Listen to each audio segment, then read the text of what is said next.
everyone. I hope you all are doing well. So today we will study the next topic, that is the speciation. Okay. This speciation topic comes under the chapter heredity and evolution. Okay. So what is speciation?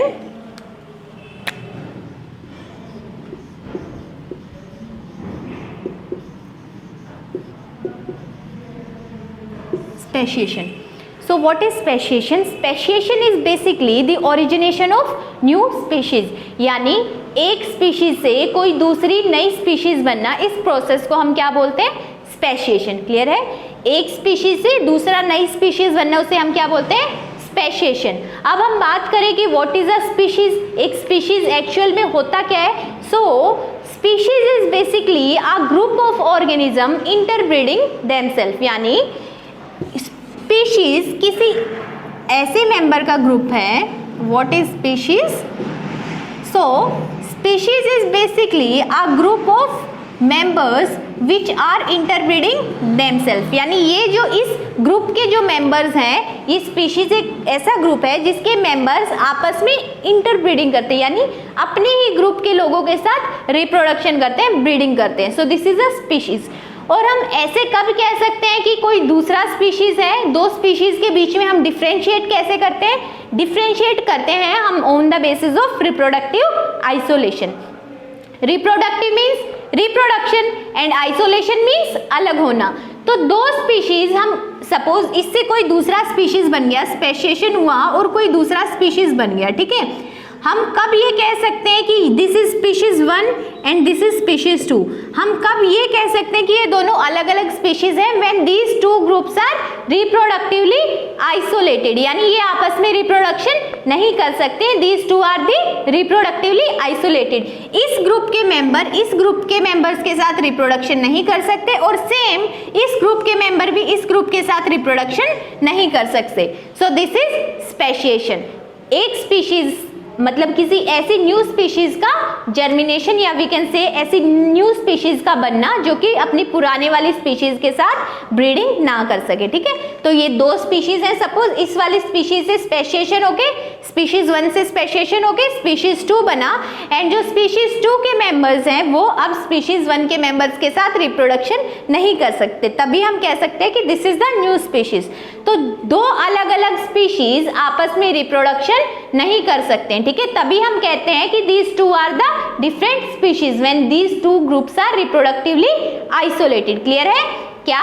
Speciation is basically the process of production of new species. ठीक है, और हम कब कह सकते हैं कि ये दो अलग अलग स्पीशीज हैं? when these two groups are reproductively isolated. जब ये आपस में रिप्रोडक्शन ना कर पाए तब हम कहेंगे कि ये दो स्पीशीज अलग अलग हैं. क्लियर है? अब जब हम स्पेशिएशन का बात करते हैं तो हमारे पास basically there are two type of speciations. One is the allopatric speciation and second one is the sympatric speciation. ठीक है, तो स्पेशिएशन के टू टाइप्स कौन से हैं? Two types of speciations are, one is the allopatric speciation, allopatric speciation, and the second one is the sympatric speciation. ठीक है, allopatric speciation basically क्या होता है? Allo means difference and patric means area. Allopatric speciation में basically क्या होता है? Allopatric speciation में जो स्पेशिएशन होता है यानी ओरिजिनेशन ऑफ न्यू स्पीशीज होता है, वो होता है due to geographical isolation. Clear है? Allo means different and patric means suppose जगह है. ठीक है, तो एलोपैट्रिक स्पेशिएशन में स्पेशिएशन इस वजह से होता है because the species are located at two different geographically isolated areas. Clear है? मैं डायग्रामेटिकली रिप्रेजेंट कर रही हूँ कि सपोज पहले कोई ये कॉमन स्पीशीज था. ठीक है, ये कोई स्पीशीज था, इसके मेंबर्स थे. फिर क्या हुआ?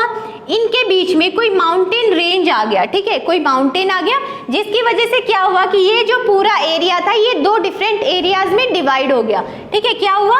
ये दो डिफरेंट एरियाज में डिवाइड हो गया. ठीक है, बीच में से suppose this is the river. ठीक है, इस पूरे ग्रुप के कुछ मेंबर्स यहाँ पे आ गए और कुछ मेंबर्स इस एरिया में चले गए. ठीक है, तो क्या हुआ? ये पहले कॉमन स्पीशीज था, ज्योग्राफिकल आइसोलेशन हुआ, बीच में से सपोज कोई रिवर निकल गया तो उसने इस प्लेस को दो डिफरेंट ज्योग्राफिकली आइसोलेटेड एरियाज में डिवाइड कर दिया. इसके कुछ ग्रुप के मेंबर्स यहाँ चले गए और कुछ यहाँ पे चले गए। फिर क्या हुआ, ओवर द जनरेशंस, मतलब जब बहुत सारी जनरेशन पास होंगी, स्पेसिएशन एक ही स्टेप में नहीं होता, ओवर द जनरेशंस होता है। जब बहुत सारी जनरेशन पास होंगी तो क्या होगा, अलग अलग एरियाज हैं, ये अलग एरिया बन गया, अब ये अलग एरिया बन गया, इनकी एनवायरमेंटल कंडीशन भी अलग अलग होंगी, यहाँ पे अलग एनवायरमेंट होगा, यहाँ पे अलग एनवायरमेंट होगा। इनकी फूड हैबिट्स भी अलग अलग हो सकती है, हो सकता है यहाँ पे अलग टाइप का फूड हो, यहाँ पे अलग टाइप का फूड हो, तो यहाँ के जो ऑर्गेनिज्म हो वो यहाँ के फूड के अकॉर्डिंग अपने आप को एडेप्ट करेंगे, और यहाँ पे जो ऑर्गेनिज्म है वो यहाँ के फूड के अकॉर्डिंग अपने आप को एडेप्ट करेंगे। ठीक है, तो ये दो अलग अलग एरियाज है, यहाँ पे अलग अलग कंडीशंस होंगे, एंड उन अलग अलग कंडीशंस के अकॉर्डिंग वो जो ऑर्गेनिजम्स है वो अलग अलग डेवलप होंगे और अपने आप को अलग अलग वे में एडेप्ट करेंगे, जिसकी वजह से क्या होता है, ओवर द जनरेशन वो न्यू स्पीशीज बना लेते हैं। तो कुछ जनरेशन बाद क्या होगा, ये अपना एक अलग स्पीशीज बना लेगा और ये अपना एक अलग स्पीशीज बना लेगा। Suppose this is the common species 1, this is the species 2 and this is the species 3। Clear है? So this is the speciation, allopatric speciation.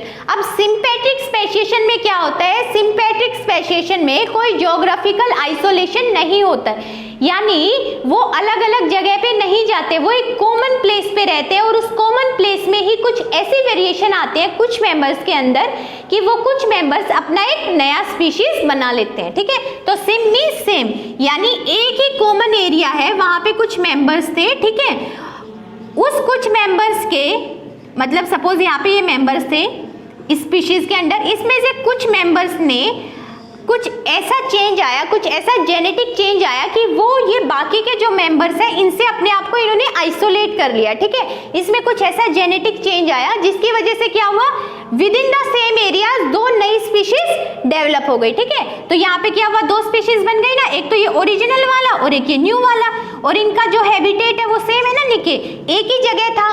ठीक है ना, सेम जगह पे हुआ, ज्योग्राफिकल आइसोलेशन नहीं हुआ, सेम जगह पे थे, और क्या हुआ, सेम जगह पे कुछ ग्रुप के जो कुछ मेंबर्स हैं उसमें क्या हुआ, कुछ ऐसा जेनेटिक चेंज आया जिसकी वजह से वो अपनी ओरिजिनल पॉपुलेशन से आइसोलेट हो गया। ठीक है, isolate in the sense of reproductive isolation, यानी अब सपोज दिस इज द ये वाला स्पीशीज और यहाँ पे ये वाला स्पीशीज, यानी ये दोनों आपस में अब ब्रीडिंग नहीं कर सकते, तो अब हम कह सकते हैं ना these two are the new species. Clear है?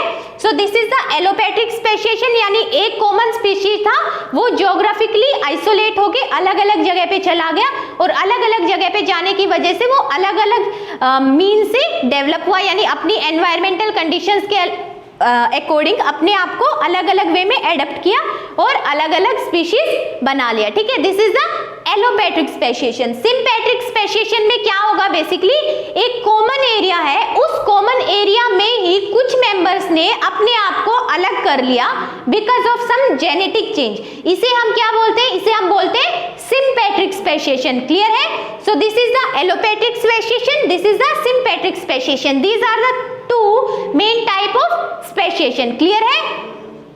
अगर हम अब एक एग्जांपल का बात करें कि ये सब क्या हो रहा है, सपोज जो हमने बीटल वाला एग्जांपल लिया था, बीटल वाला एग्जांपल हमने इवोल्यूशन स्टडी करने के लिए किया था ना, उसमें हमने क्या स्टडी किया था, एक तो हमने नेचुरल सिलेक्शन वाला बात किया था और दूसरा हमने जेनेटिक ड्रिफ्ट का बात किया था। ठीक है, सपोज हम उसी को स्पेसिएशन में इंक्लूड करते हैं कि क्या हो रहा है, बहुत वाइड माउंटेन रेंज है, यानी जो माउंटेन है वो बहुत बड़ा है। ठीक है, जो माउंटेन है वो बहुत बड़ा है, यहाँ पे भी बुशेज है। ठीक है, यहाँ पे भी बुशेज हैं, मतलब इस पे पूरी माउंटेन रेंज पे बुशेज हैं, जिन बुशेज के लीव्स पे वो जो बीटल्स हैं वो क्या कर रही है, फीड कर रही है। ठीक है,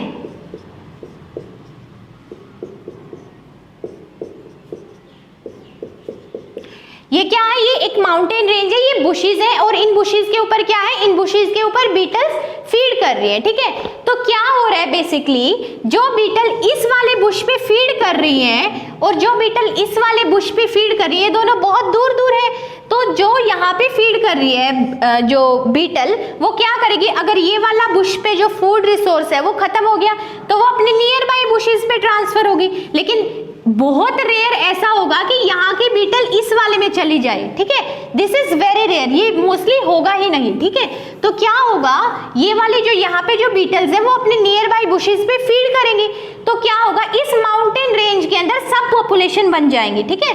क्या बनेगा, एक सब पॉपुलेशन, सपोज ये वाला बन गया, दिस इज सब पॉपुलेशन 1, ठीक है। एक सब पॉपुलेशन यहाँ वाला बन गया, सपोज दिस इज सब पॉपुलेशन 2, ठीक है, एंड दिस इज सब पॉपुलेशन 3। ये सब पॉपुलेशन किन बेसिस पे बनी कि यहाँ की जो बीटल्स है वो अपने नियर बाई बुशेस पे ही फीड करेंगी और वहीं से अपना खाना लेंगी, ठीक है। ऐसे ये जो दूसरा सब पॉपुलेशन है, ऐसे ही तीसरा सब पॉपुलेशन, यानी एक बड़ी पॉपुलेशन के अंदर छोटी छोटी सब पॉपुलेशन बन गई है, ठीक है। तो इन सब पॉपुलेशन में क्या होगा, जो बीटल्स यहाँ पे है वो अपनी फूड हैबिट अलग करेंगी और जो यहाँ पे बीटल्स हैं वो अपना अलग रिप्रोडक्शन करेंगे, ठीक है। मतलब जो यहाँ की बीटल्स हैं, अगर उनको यहाँ पे जो फीमेल बीटल है वो यहीं के आसपास के मेल्स के साथ रिप्रोडक्शन करेंगी और जो यहाँ पे जो बीटल्स हैं वो अपने आसपास वाले मेल्स के साथ रिप्रोडक्शन करेंगे, ठीक है ना।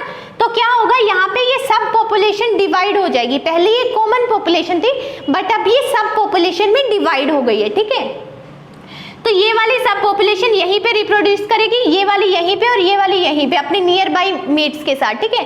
इस वजह से क्या होगा, ये तीनों अलग अलग स्पीशीज बनना शुरू हो जाएगा।